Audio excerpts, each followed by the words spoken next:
እንኳን ደህና መጣችሁ ወደ ሌላ የጥልቅ ትንታኔያችን። ዛሬ ትኩረታችን ፓወር ቢአይ ላይ ነው። እውነት ለመናገር መረጃን ወደ ተግባራዊ ግንዛቤ የሚቀይርበት አስደናቂ መሳሪያ ነው። የዛሬው ውይይታችን መሰረት ያደረገው ከበማንዳ ቴክኖሎጂ በተገኘው የስልጠና ማቴሪያል ላይ ነው። ግባችንም ከዚህ ማቴሪያል ተነስተን የፓወር ቢአይን ቁልፍ ሐሳቦችና ተግባራዊ አጠቃቀሞች በቀላሉ በሚገባ መልኩ መመርመር ነው። እስኪ በዚህ እንጀምር። መረጃው ታሪክ ቢነግሮትስ? ወዲያው ነው።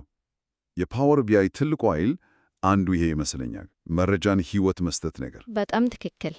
ፓወር ቢአይ እኮ ድርጅቶች መረጃን መሰረት ያደረገው ውሳኔ እንዲወስኑ በማስቻል እውነትም ትልቅ ለውጥ አምጥቷል። ከበማንዳ ትምህርት እንደምንረዳውም ጥሬ ቁጥሮችን ወደ ግልጽ እና አሳማኝ ታሪክ የመቀየር አቅም አለው። እሺ፣ እንግዲያው ከመሰረቱን ጀምር። ፓወር ቢአይ በትክክል ምንድን ነው? ማይክሮሶፍት ፓወር ፕላትፎርም አካል መሆኑን እናውቃለን፣ ግን ዋና ተግባሩ ምንድን ነው?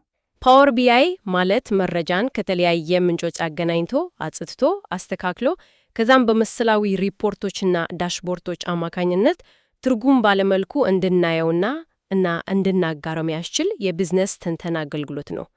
ዋና ዋና ክፍሎቹ ደግሞ ፓወር ቢአይ ዴስክቶፕ፣ ይሄ ሪፖርቶችን የምንሰራበት ነጻ አፕሊኬሽን ነው። ነጻ አፕሊኬሽን? አዎ ነጻ ነው። እና ፓወር ቢአይ ሰርቪስ ደግሞ አለ። እሱ ክላውድ ላይ የተመሰረተ ሪፖርቶችን የምናጋራበትና የምንተባበርበት መድረክ ነው። ስለዚህ ዴስክቶፕ እንደ ወርክሾፕ፣ ሰርቪስ ደግሞ እንደ ማሳያ ክፍል፣ እንደዛ ነገር ማለት ነው። አንዱ ላይ ሰርተን ሌላኛው ላይ እናሳያለን፣ እንጋራለን። በትክክል በጣም ጥሩ አመሳሰል ነው። ከበስተጀርባ ያለው አርኪቴክቸርም መረጃን ከማቀናደት ጀምሮ እስከ አቀራረብ ድረስ ያለው እርከኖች አሉት። እዚህ ላይ ደግሞ እንደ ኢምፖርት ማለቴ መረጃን መቅዳት ማለት ነው፣ እንደ ዳይሬክት ኩዌሪ በቀጥታ መጠየቅ፣ እነዚህን የመረጃ ማምጫ ዘዴዎች እንደየሁኔታው መምረጥ በጣም ወሳኝ ነው። ይሄ በማንዳ ማቴሪያል ላይም ትኩረት ተሰጥቶታል ማለት ነው። አዎ በደንብ ተብራርቷል። የሥራ ፍሰቱንም ስናይ ከበማንዳ ትምህርት እንደተረዳሁት መረጃ ከመሰብሰብ ይጀምራል። ከዛ በፓወር ኩዌሪ ማስተካከል፣ ልክ ነው፣ ሞዴል መገንባት፣ በዳክስ ስሌቶችን መጨመር፣ ምስላዊ ሪፖርት መፍጠር፣ በሰርቪስ ማጋራት እና በመጨረሻም መረጃውን እውቀታዊ ማድረግ ሪፍሬሽ ማድረግ የሚለውን ቅደም ተከተል ይከታተላል። ልክ ነህ። ፍሰቱ ይሄው ነው። ድርጅቶችም እንደ ፍላጎታቸው በቃ ሙሉ በሙሉ ክላውድ ላይ በሰርቪስ ማለት ነው፣ ወይም በራሳቸው ሰርቨር ላይ ይሄ ኦን ፕሬሚስስ በሪፖርት ሰርቨር የሚባየው ወይም የሁለቱን ድብልቅ ሃይብሪድ ማለት ነው፣ በጌትዌይ በመጠቀም ፓወር ቢአይን ማዋቀር ይችላሉ። ተግባራዊ ምሳሌን መልከት እስኪ። ለምሳሌ የችርቻሮ መዳብር ሥራ አስኪያጅ የቀን ገቢውን የተሸጡ ዕቃዎችንና የሠራተኞችን አፈጻጸም የሚያሳይ ዳሽቦርድ በፓወር ቢአይ ሰርቪስ ቢጠቀም በጣም ቀላል ይሆናል ማለት ነው። በየቀኑ መረጃውን በቀላሉ መከታተልና ፈጣን ውሳኔዎችን መውሰድ ይችላል። በጣም ጥሩ ምሳሌ ነው። ይኸውም ጥሬ መረጃን ወደ ውሳኔ ሰጪ ገንዘብ የመቀየር የሚለውን የፓወር ቢአይ ዋና ሐሳብ ቁልጭ አድርጎ ያሳያለን። አሁን ወደ ቀጣዩ ወሳኝ እርምጃ እንለፍ፣ መረጃን ማገናኘት። ይሄ ለምን ወሳኝ ነውና ምን አይነት አማራጮች አሉን? የትንተናው ሁሉ መነሻ እኮ መረጃን ማግኘትና ማገናኘት ነው። ፓወር ቢአይ ከበርካታ ምንጮች ጋር የመገናኘት አቅም ባይኖረው ብዙ ፋይዳ አይኖረውም። በማንዶ ቴክኖሎጂ የስልጠና ማቴሪያል ላይ እንደተበራራው ዋና ዋና የግንኙነት ዘዴዎች አሉ፣ ኮኔክቲቪቲ ሞድስ የሚሏቸው። እሺ፣ አንደኛው ኢምፖርት ነው። መረጃውን ወደ ፓወር ቢአይ ፋይል መክዳት። ይህም ለፈጣን የሪፖርት አፈጻጸም በጣም ይጠቅማል። ኮፒ አድርጎ ማስቀመጥ ማለት ነው። በትክክል። ሌላው ዳይሬክት ኩዌሪ ነው። ይህ ደግሞ መረጃውን ከመነሻው ምንጭ በቀጥታ መጠየቅ ነው። ይህ ደግሞ ለበጣም ትልቅ ዳታ ሴቶች ወይም መረጃው ሁልጊዜ ወቅታዊ መሆን ሲያስፈልገው ይመረጣል። ልዩነቱ ግልጽ ነው። ኢምፖርት ሁሉንም ዕቃ ገዝቶ መጋዘን እንዳስቀመጡት፣ ዳይሬክት ኩዌሪ ደግሞ ደንበኛ ሲመጣ ብቻ ከጅምላ ከፋፋይ እንደማዘዝ ማለት ነው። በደንብ ገልጸኸዋል። ግን የዳይሬክት ኩዌሪ ጉዳቱ ምንድን ነው?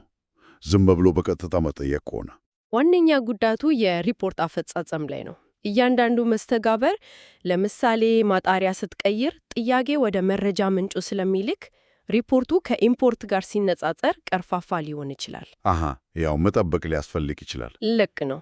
በተጨማሪም በዳይሬክት ኩዌሪ ጊዜ ልንጠቀምባቸው የምንችላቸው የዳክስ እና የፓወር ኩዌሪ ተግባራት ላይ ገደቦችም አሉ። ስለዚህ ምርጫው ሁሌም በዳታው መጠን፣ በወቅታዊነት ፍላጎት እና በአፈጻጸም መካከል ያለውን ሚዛን መጠበቅን ይጠየቃል። ፓወር ቢአይ የሚደግፋቸው የመረጃ ምንጮች ብዛትስ ምን ያህል ናቸው? በጣም ብዙ ናቸው። ከፋይሎች ኤክሴል፣ ሲኤስቪ ምናምን፣ ከመረጃ ቋቶች ኤስኪዩኤል ሰርቨር፣ ኦራክል ሳይቀር። አዎ፣ ከክላውድ አገልግሎቶች ሼርፖይንት፣ ሴልስፎርስ፣ ከአዙር አገልግሎቶች፣ ከዌብሳይቶችና ኤፒአይዎች እና ከሌሎች የፓወር ፕላትፎርም መሳሪያዎች ጋር በቀላሉ ይገናኛል። ይህ በባማንዳ ማቴሪያል ውስጥ በሰፊው ተሸፍኗል። ዝርዝሩ ረጅም ነው።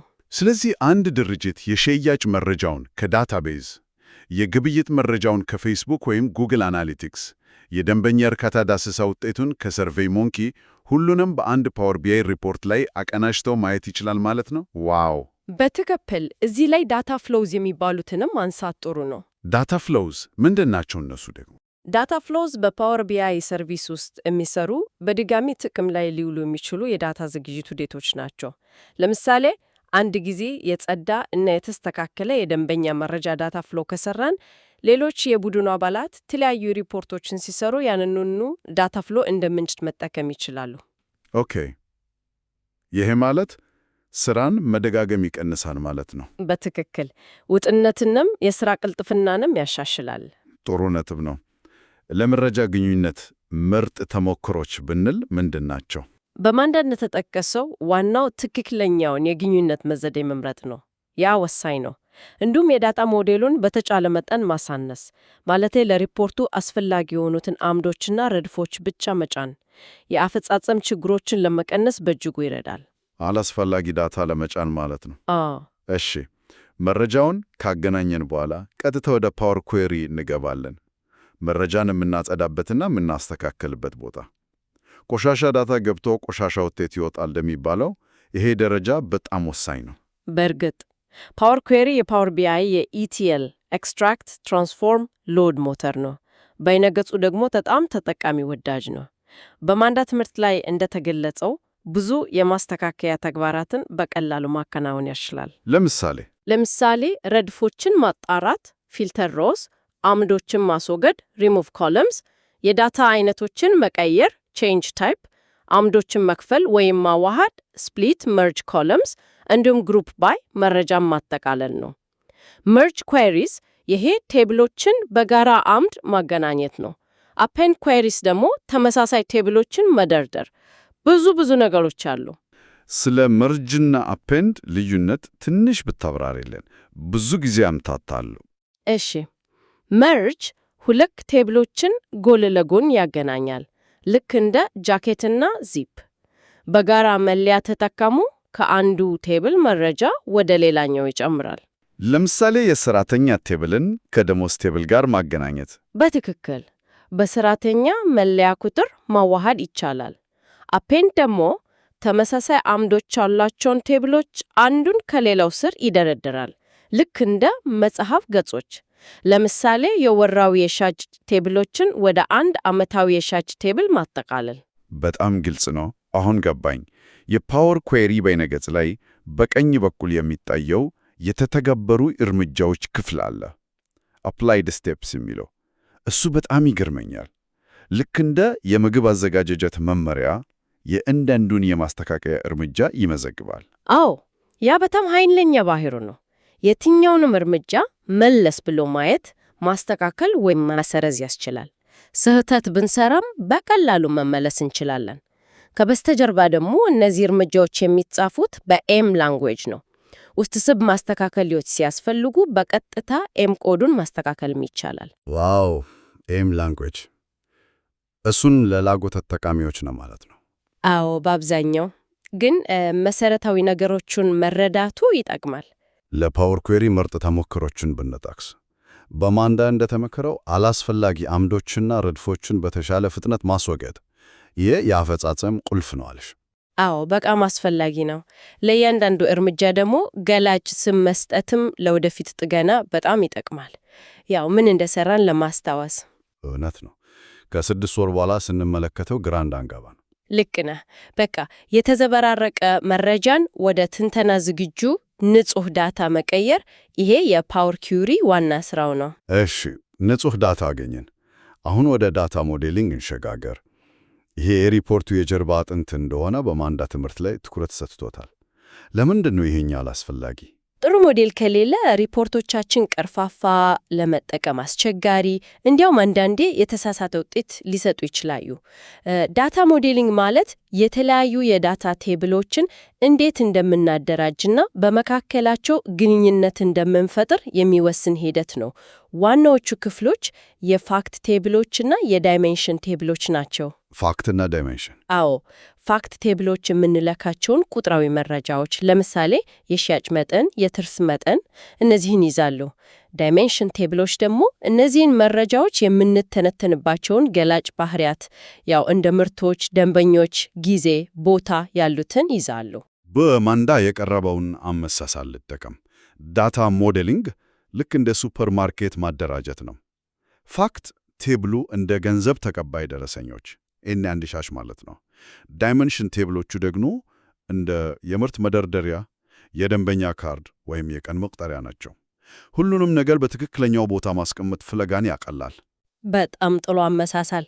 ልክ ነው። በእነዚህ ቴብሎች መካከል የምንፈጥራቸው ግንኙነቶች ሪሌሽንሺፕስ ደግሞ ወሳኝ ናቸው። እነዚህ የመረጃ ደሴቶችን የሚያገናኙ ድልድዮች ናቸው ያልከውም ትክክል ነው። በብዛት የምንጠቀመው የአንድ ለብዙ ዋን ቱ ሜኒ ግንኙነት ነው። ለምሳሌ አንድ ደንበኛ ብዙ ትዕዛዞች ሊኖሩት ይችላል። አንድ ደንበኛ ብዙ ትዕዛዞች ገባኝ። የግንኙነቱ አቅጣጫ ክሮስ ፊልተር ዲሬክሽን ደግሞ ማጣሪያዎች ከአንዱ ቴብል ወደ ሌላው እንዴት እንደሚፈሱ ይወስናል። በአብዛኛውም የሚመከረው የሞዴሊንግ አቀራረብ ስታር ስኪማ። ለምን እሱ ይመረጣል? ስታር ስኪማ አንድ ማዕከላዊ ፋክት ቴብል እና ከሱ ጋር በቀጥታ የተገናኙ በርካታ ዳይሜንሽን ቴብሎች ያለው አደራደር ነው። በማንዳ ትምህርት ላይ እንደተበሰራው ከሌሎች አቀራረቦች ለምሳሌ ፍላት ቴብል ወይም ስኖፍሌክ ስኪማ ከነሱ ጋር ሲነጻጸር ለመረዳት ቀላል ነው፣ ለመጠየቅ ኩዌሪ ለማድረግ ፈጣን ነው እና የዳክስ ስሌቶችን ለማከናወንም ቀልጣፋ ስለሆነ ነው የሚመረጠው። ስለዚህ ፍጥነት እና ቀላልነት ዋነኞቹ ምክንያቶች ናቸው። አዎ፣ ጠንካራ ሞዴል ለትክክለኛና ፈጣን ሪፖርቶች መሰረት ነው። እስኪ አንድ የተወና ምሳሌ እንይ። አንድ ልምድ ያለው የዳታ መሐንዲስ ለአዲስ ሰልጣኝ የስታር ስኪማን አስፈላጊነቱን ሲያስረዳ፣ አየሽ፣ ሁሉንም መረጃ በአንድ ግዙፍ ቴብል ውስጥ ከመከመር ይልቅ እንደዚህ በፋክት እና በዳይሜንሽን መከፋፈል አለብን። የሽያጭ መረጃው እዚህ ፋክት ቴብል ውስጥ ይቀመጣል። የምርት ዝርዝር፣ የደንበኛ መረጃ፣ የቀን መቆጠሪያ ደግሞ በተለያዩ ዳይሜንሽን ቴብሎች ውስጥ። ከዚያም በመካከላቸው ግንኙነት እንፈጥራለን። ይሄ ሪፖርቱ ሲሰራ ፓወር ቢአይ መረጃውን በፍጥነት እንዲያገኝና ስሌቶችንም በትክክል እንዲሰራ ያደርገዋል። እንደዚህ አይነት ነገር በጣም ጥሩ ምሳሌ ነው። ይሄ አጠቃላይ የተደራጀው መዋቅር ከግንኙነቶቹም እና ከምንፈጥራቸው ስሌቶች ጋር ሴማንቲክ ሞዴል ተብሎ ይጠራል። ሴማንቲክ ሞዴል? አዎ፣ ተጠቃሚዎች የቢዝነስ ጥያቄዎቻቸውን በቀላሉ እንዲጠይቁ የሚያስችል ድልድይ ነው። እሺ፣ ሞዴሉን ከገነባን በኋላ ወደ ዳክስ እንመጣለን። ዳክስ። ዳክስ ትንሽ እንደሚያስፈራ ይነገራል። ምንድን ነው ሚናው?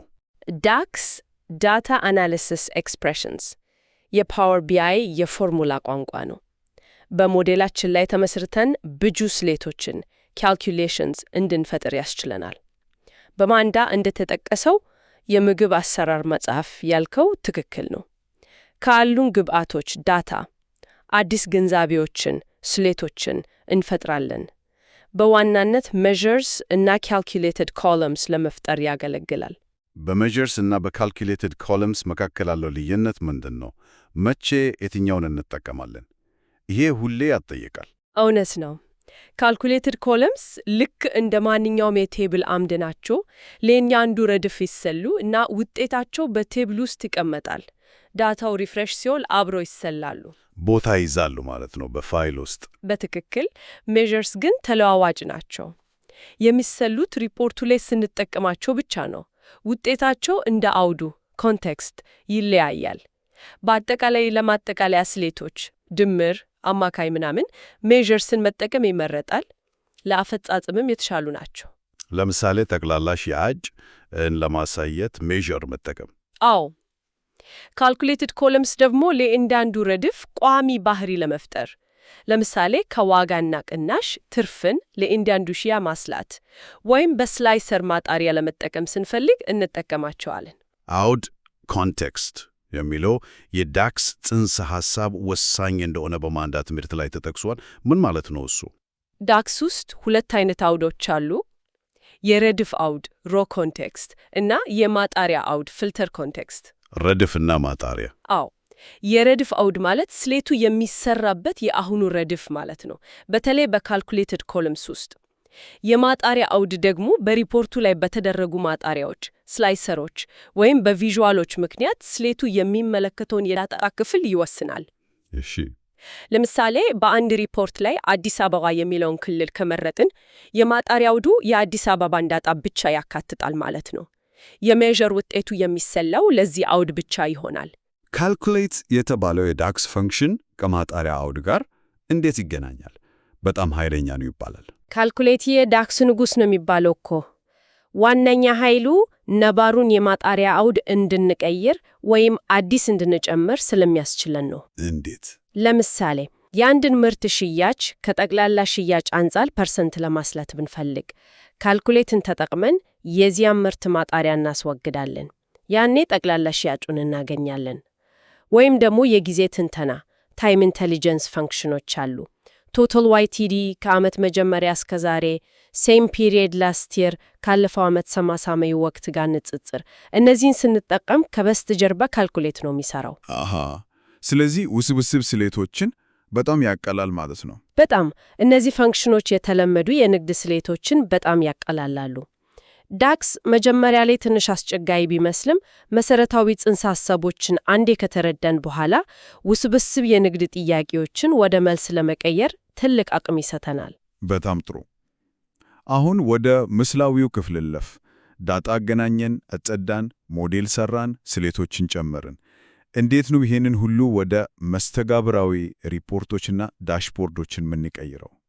በመጀመሪያ በሪፖርትና በዳሽቦርድ ልዩነትን ጀምር። እሺ፣ በማንኛ እንደተበራራው ሪፖርቶቹ በፓወር ቢአይ ዴስክቶፕ የምንሰራቸው ናቸው። ብዙ ገጾች ሊኖራቸው ይችላሉ። ዝርዝር ትንተናዎችና ተለያዩ ቪዥዋሎች ይይዛሉ። ዳሽቦርዶች ደግሞ በፓወር ቢአይ ሰርቪስ ላይ የምናገኛቸው ናቸው። በአብዛኛውም አንድ ገጽ ያላቸው ከበርካታ ሪፖርቶች የተወጣጡ የቁልፍ መረጃዎች KPIs እና ቪዥዋሎች ማጠቃለያ ናቸው። ስለዚህ ዳሽቦርድ ለፈጣን ክትትል ነው፣ በአንድ እይታ ዋና ዋና ነጥቦችን ለማየት። በትክክል ዋና ዋና ቁጥሮችን በአንድ እይታ ለመቃኘት በጣም ጠቃሚ ነው። የፓወር ቢአይ ሪፖርቶች ዋነኛ ጥንካሬ ደግሞ መስተጋብርበታቸው ነው። ኢንተራክቲቪቲ። ምን አይነት ባህሪያት ናቸው ይህንን የሚያስችኑት? ብዙ አሉ። ስላይሰርስ ሪፖርቱን በቀላሉ ለማጣራት ያግዛሉ።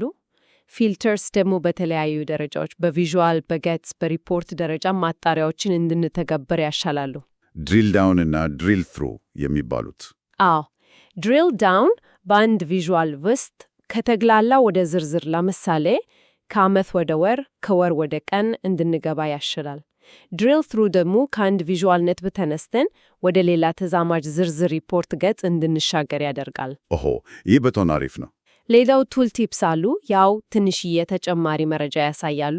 ቡክማርክስ ደግሞ የሪፖርት እይታዎችን ከማጣሪያዎች ጋር ለመቆጠብና እንደ ታሪክ ለማቅረብ ይጠቅማሉ። እነዚህ ሁሉ ተጠቃሚው ከመረጃው ጋር እንዲጫወትና የራሱን ጥያቄዎችን እንዲመልስ ያበረታቱታል፣ ዝም ብሎ ሪፖርት ከማየት ይልቅ። እስኪ ሌላ የተወና ምሳሌ እንመልከት። አንድ የቢዝነስ ተንታኝ ለአመራር አካላት አዲስ የተሰራውን ፓወር ቢአይ ዳሽቦርድ ከድሮ የማይንቀሳቀስ የኤክሴል ሪፖርት ለምን እንደሚሻል ሲያሳምን፣ ይህንን ዳሽቦርድ ተመልከቱ። ሁሉንም ቁልፍ መለኪያዎች በአንድ ገጽ ያሳያል።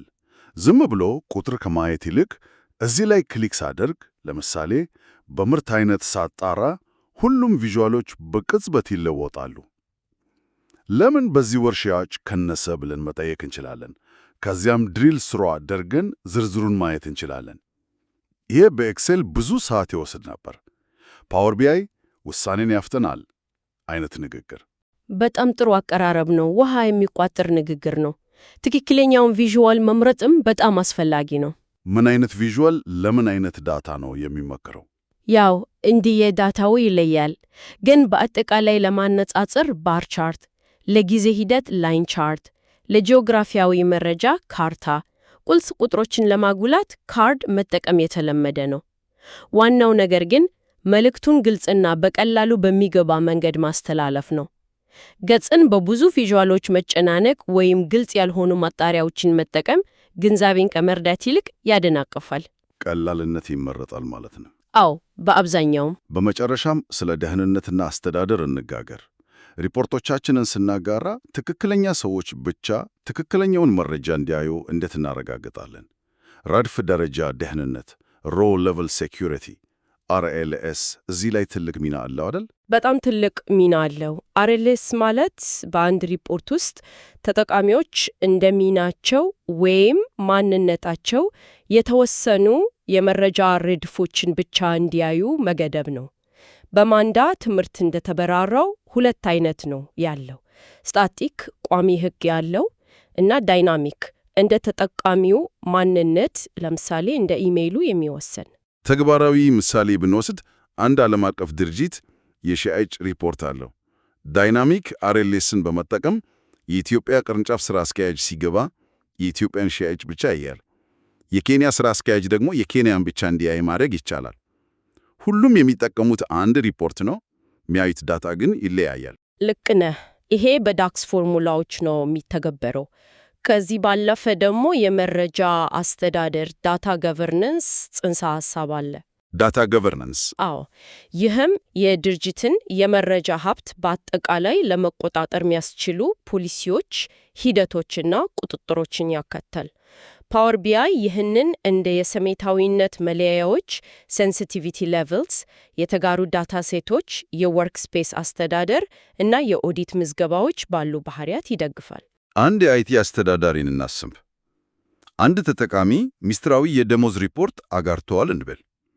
አስተዳዳሪው ኦዲት ሎጉን አይቶ ማን እንዳጋራውና ለማን እንደተጋራ ማወቅ ይችላል። ወይም ደግሞ ሪፖርቱ ከመጋራቱ በፊት የአርኤልኤስ ሕጎች በትክክል መተግበራቸውና የወርክ ስፔስ ፍቃዶች በትክክል መስጠታቸውን ማረጋገጥ ይችላል። በትክክል የሁሉ መረጃ ደህንነቱ የተጠበቀና ታማኝ በማድረግ ትክክለኛ ሰዎች ትክክለኛውን ግንዛቤ እንዲያገኙ ያስችላል። ዋናው ነገር እሱ ነው። በጣም አስደናቂ ጉዞ ነበር። በማና ቴክኖሎጂ የስልጠና ማቴሪያል በመነሳት ፓወር ቢአይ እንዴት መረጃን ከስብሰብ እስከ ትንተናና ደህንነቱ የተጠበቀ መጋራት እንደሚያስተናግድ አይተናል። ከዳታ ግንኙነትና ፓወር ኩዌሪ በዳታ ሞዴሊንግና ዳክስ አልፈን መስተጋብራዊ ሪፖርቶችና ዳሽቦርዶች መገንባትን እንዲሁም ደህንነትን በአርኤልኤስ እና በመረጃ አስተዳደር ማረጋገጥን ዳሰናን። ዋናው ቁም ነገር ፓወር ቢአይ ትክክለኛ ጥያቄዎችን ለመጠየቅና በመረጃ ላይ የተመሰረተ መልስ ለማግኘት የሚያስችል በጣም ኃይለኛ መሳሪያ መሆኑ ነው። ነገር ግን ልክ እንደ ማንኛውም መሳሪያ አጠቃቀሙን በሚገባ መማርና መለማመድ ያስፈልጋል። ቴክኖሎጂውም በየጊዜው እየተሻሻለ ይሄዳል፣ መቀጠል ያስፈልጋል። እውነት ነው። ከፓወር ቢአይ ጋር ተያያዥ የሆኑትን ፓወር አውቶሜት ያው ለራስ ዘር ሂደቶች እና ፓወር አፕስ ለብዙ አፕሊኬሽኖች መኖራቸውንም ማስታወስ ጥሩ ነው። እነዚህ መሰረታች አንድ ላይ ሲሰሩ የበለጠ ኃይል ይኖራቸዋል አይደል? በእርግጥ የፓወር ፕላትፎርም ውበቱ እሱ ነው። እሺ፣ ለአድማጮቻችን የመጨረሻ አነቃቂ ሐሳብ፣ በፓወር ቢአይ አማካኝነት ዛሬውኑ መመለስ የሚፈልጉት አንድ ወሳኝ ንግድ ወይም የግል ጥያቄ ምንድን ነው? ያንን ጥያቄ ለመመለስ ምን አይነት ዳታ ያስፈልጋል? እንዴስ ያንን ዳታ ወደ ፓወር ቢአይ አምጥተው ወደ ተግባራዊ ግንዛቤ መቀየር ይችላሉ? እስኪ በዚህ ላይ አስቡበት። ይህንን ጥልቅ ትንታኔ አብራችሁን ስለተከታተላችሁ ከልብ እናመሰግናለን። በሚቀጥለው ዝግጅታችን እስከምንገናኝ ድረስ በሰላም ቆዩ።